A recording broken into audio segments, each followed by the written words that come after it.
Assalamualaikum warahmatullahi wabarakatuh. Bismillahirrahmanirrahim. Alhamdulillahirabbil alamin. Nahmaduhu wa nasta'inuhu wa nastaghfiruhu wa na'udzubillahi min syururi anfusina wa min sayyiati a'malina. May yahdihillahu fala mudhillalah wa may yudlil fala hadiyalah. Wassalatu wassalamu ala Rasulillah wa ala alihi wa ashabihi wa man tabi'ahum bi ihsani ila yaumiddin. Amma ba'd. Pertama-tama marilah kita memanjatkan puji dan syukur kehadirat Allah Subhanahu wa taala atas segala nikmat yang diberikan kepada kita sehingga pada hari yang penuh berkah ini kita dapat melakukan kewajiban-kewajiban kita. Selanjutnya marilah kita juga menyampaikan salam dan takzim kepada Rasulullah SAW. Beliau adalah khatamul anbiya'i wal mursalin. Qusay bin Kilab merupakan kakek buyut Rasulullah SAW dan leluhur dari suku Quraisy. Dalam catatan sejarah, ia dikenal sebagai tokoh pertama pembangun kebesaran Makkah sebelum Nabi Muhammad SAW. Meskipun catatan sejarah mengungkap bahwa Qusay bin Kilab merebut Makkah dengan cara yang kontroversial, namun model kepemimpinannya patut diperhatikan. Qusay bin Kilab dilahirkan pada tahun 400 Masehi dan bergelar Mujammi atau pemersatu karena berhasil menyatukan kabilah-kabilah Quraisy di Mekah. Sebelumnya berbagai kabilah ini tinggal terpisah-pisah. Mereka membentuk koloni-koloni kecil di puncak bukit. Mereka terpojok oleh orang-orang Khuza'ah yang saat itu memiliki kuasa besar atas daerah Makkah. Qusay bin Kilab ingin agar suku-suku Quraisy itu bersatu.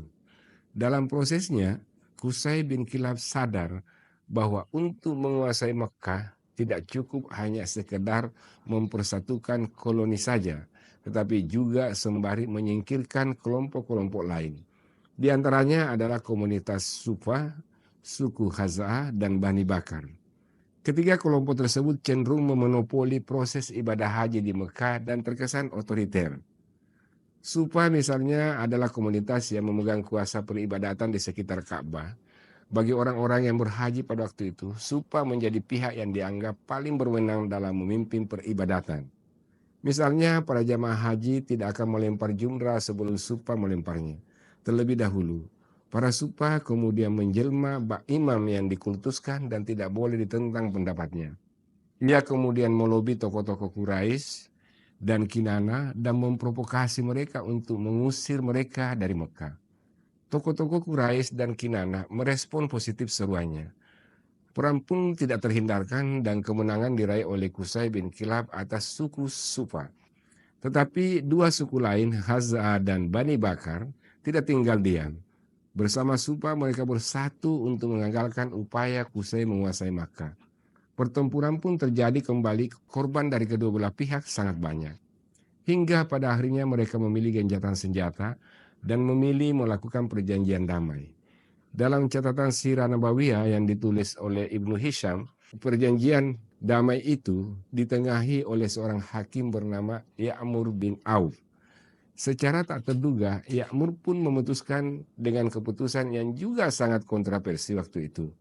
Dia memberi 3 pernyataan yang salah satunya memutuskan bahwa Qusay bin Kilab menjadi penguasa yang sah di Mekah.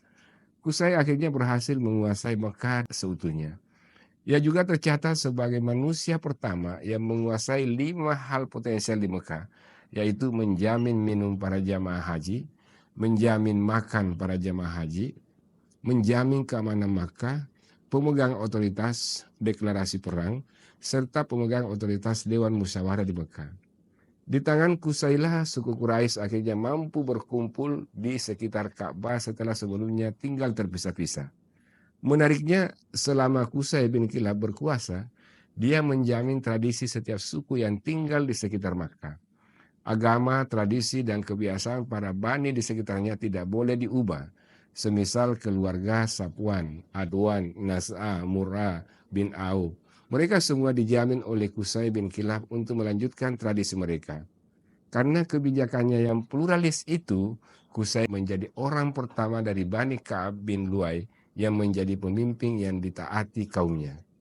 Ia memangku seluruh kehormatan Makkah, menjadi pemimpin Makkah dan menempatkan setiap kaum dari Quraisy pada posisinya di Mekah sebagaimana sebelumnya. Sepintas, cara Qusay menguasai Makkah memang sangat kontroversial. Namun sebenarnya model penaklukan semacam itu memang sangat lazim di Arab saat itu. Di luar konflik antara suku itu, cara kepemimpinan Qusay bin Kilab bisa dikatakan pluralis dan mengedepankan persatuan dengan menjamin tradisi-tradisi mereka. Semangat kepemimpinan pluralis Qusay bin Kilab kemudian dilanjutkan oleh keturunannya Rasulullah Muhammad SAW.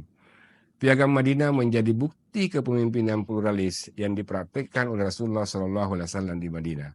Nabi menjamin eksistensi tradisi dan agama yang terlebih dahulu sudah ada di Madinah, serta melarang diskriminasi antara mereka.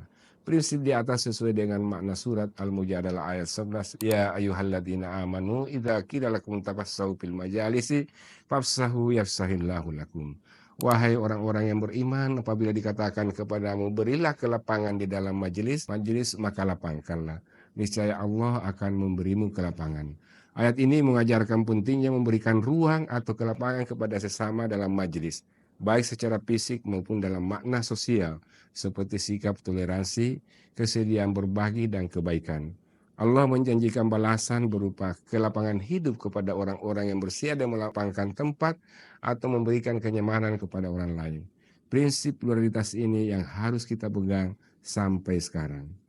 Usikum wa iyaya bitaqwallah. Wassalamualaikum warahmatullahi wabarakatuh.